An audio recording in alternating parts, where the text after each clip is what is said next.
नौकरी पेशा वाले लोगों के लिए प्रोविडेंट फंड का पैसा उनकी जिंदगी भर की कमाई होती है। ऐसे में आपको ईपीएफओ से जुड़े नियमों के बारे में जानना बेहद जरूरी होता है। जी हाँ दोस्तों, यह बहुत ही अति आवश्यक है। जब तक आप नौकरी में रहते हैं, ईपीएफ में योगदान करते हैं और जब रिटायर होते हैं तो एक अच्छी खासी रकम आपके पास होती है, जिससे आप अपना बुढ़ापा इसी पैसे के दम पर गुजार सकते हैं। लेकिन कई बार ऐसा होता है कि जानकारी की अभाव या कुछ गलतियों की वजह से पीएफ खाता बंद हो जाता है। इसलिए आपके लिए ये जानना बेहद जरूरी है कि आप ऐसी कोई गलतियां नहीं करें। खाता हो सकता है बंद अगर आप जिस कंपनी में काम करते थे उस कंपनी से आपने अपना पीएफ अकाउंट नहीं नई कंपनी में ट्रांसफर नहीं करवाया है और पुरानी कंपनी बंद हो गई है।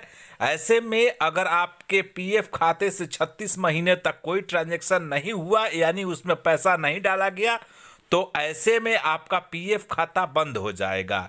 ईपीएफओ ऐसे खातों को इनऑपरेटिव कैटेगरी में डाल देता है। कैसे होगा दोबारा एक्टिव?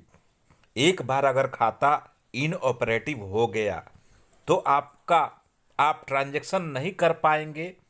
अकाउंट को दोबारा एक्टिव करने के लिए आपको ईपीएफओ में जाकर एप्लीकेशन देनी होगी। इनऑपरेटिव होने के बाद भी अकाउंट में पड़े पैसे पर ब्याज मिलता रहेगा। मतलब ये है कि आपका पैसा डूबा नहीं है, ये आपको वापस मिल जाता है। पहले इन खातों पर ब्याज नहीं मिलता था, लेकिन 2016 में नियमों में संशोधन किया गया और ब्याज देना शुरू किया गया।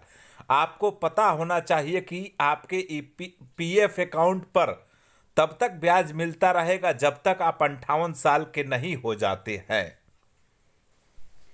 कब होता है इनऑपरेटिव?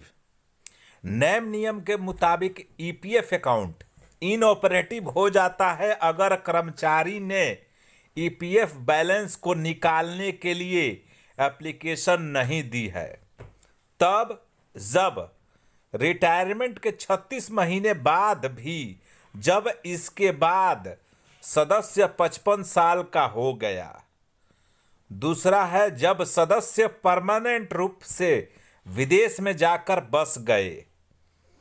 तीसरा है अगर सदस्य की मृत्यु हो गई। चौथा, अगर सदस्य ने सारा रिटायरमेंट फंड निकाल लिया। ठीक है दोस्तों, अगर किसी पीएफ अकाउंट को 7 साल तक कोई क्लेम नहीं किया है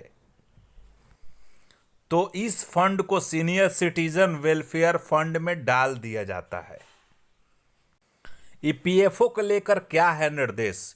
ईपीएफओ ने अपने एक सर्कुलर में कहा है कि निष्क्रिय खातों से जुड़े क्लेम को निपटाने के लिए सावधानी रखना जरूरी है। इस बात का ध्यान रखा जाना चाहिए कि धोखाधड़ी से संबंधित जोखिम कम हो और सही दावेदारों को क्लेम का भुगतान हो। निष्क्रिय पीएफ खातों को कौन करेगा सेटिस्फाई? निष्क्रिय पीएफ खातों से जुड़े क्लेम निपटाने के जरूरी है कि उस क्लेम को कर्मचारी के नियोक्ता सेटिस्फाइड करे। हालांकि जिन कर्मचारियों की कंपनी बंद हो चुकी है और क्लेम सेटिस्फाइड करने के लिए कोई नहीं है, तो ऐसे क्लेम को बैंक केवाईसी दस्तावेजों के आधार पर सेटिस्फाइड करेगी।